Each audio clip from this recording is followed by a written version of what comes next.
90-е в России, раздираемая разного рода политиканами, демагогами, так называемыми демократами и так называемыми либералами, которые к либерализму не имели ни малейшего отношения, эту страну превращали в сырьевой и идеологический придаток надвигающегося постмодернизма, надвигающегося позора.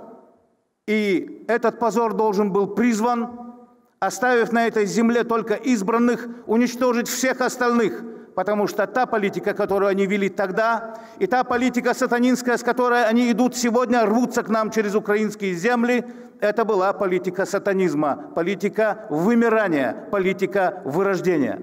Примерно та же самая политика водворялась в 90-е годы и в Чеченской республике.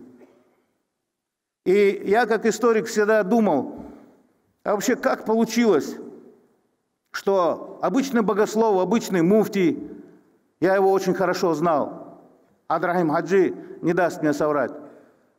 Благодаря ему я отправился учиться в Тунис.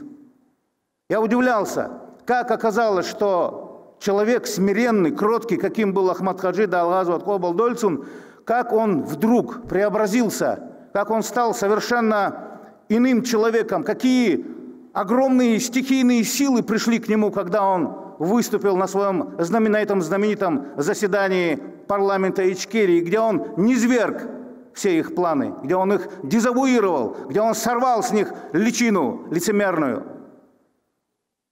И рисковал ли он тогда жизнью? Он, безусловно, жизнью рисковал. И много ли людей было тогда рядом с Ахматом Хаджи? Их были единицы, среди которых был и ныне здравствующий Далдукуа Уэлгар, Уаймехкан, да, Рамзан Ахматович Кадыров.